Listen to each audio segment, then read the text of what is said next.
Just একবার কল্পনা করুন তো, রাইট ফ্লাঙ্ক থেকে লামিন ইয়ামালের জাদু ডিবক্সের মাঝে দাঁড়িয়ে আছেন জুলিয়ান আলভারেজ।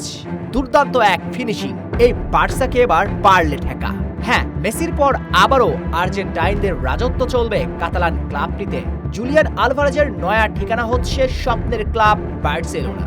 লামিন ইয়ামাল আর আলভারেজ জুটি কি তবে দেখবে পুরো বিশ্ব? বাতাসের গতিবেগ তো তাই বলছে। নিজ আইডল লিওনেল মেসির মতো ব্লাউগ্রানা জার্সি গায়ে তোলার স্বপ্ন আলভারেজ দেখে আসছেন 17 বছর বয়স থেকে। এবার কি তাহলে সেই স্বপ্নই পূরণ?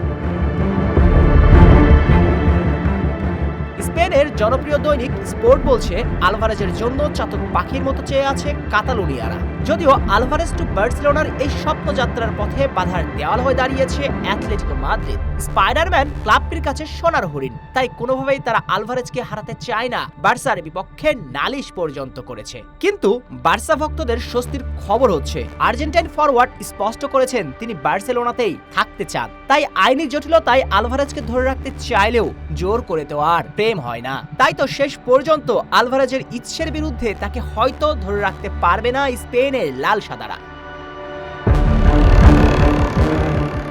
দলবদলের শুরু থেকে বার্সেলোনার প্রধান লক্ষ্য ছিল একজন সেন্টার ফরওয়ার্ডকে দলে নেওয়ার। টার্গেট একটাই, আর্জেন্টিনার বিশ্বজয়ী ফুটবলার জুলিয়ান আলভারেজ।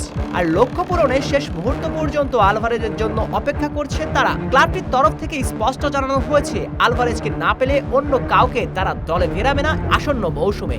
এখন দেখার অপেক্ষা শেষ পর্যন্ত পরিস্থিতি কোথায় গিয়ে দাঁড়ায়। অ্যাথলেটিকো মাদ্রিদ আইনের ম্যারপ্যাচে তাদের সেরা ফুটবলারকে ধরে রাখে, নাকি আলভারেজ তার স্বপ্নের দেখা পায়?